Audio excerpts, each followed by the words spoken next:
Przy takich spięciach będą straszne cholery. Zobacz, proszę Państwa, zobaczcie sami. Kiedy ta pani tutaj ostatni raz w ogóle taki ruch dokonała? Ja to czuję po tych mięśniach spiętych tutaj z tyłu, że tutaj żadnego takiego ruchu od lat nie wyprowadziłeś. Na pewno z 15 lat. Tak to wygląda. Ty się dziwisz i pytasz się, z czego są te bóle? Jak mówię Ci, jak klocek siedzieć, cały dzień tak, to samo.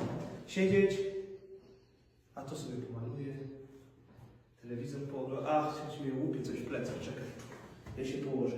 Tak. Nie? Tak jest. Albo przyznaj się, że tak jest. Dobrze. To teraz już tak nie, bo już nie będę grzymować. Luźniutko?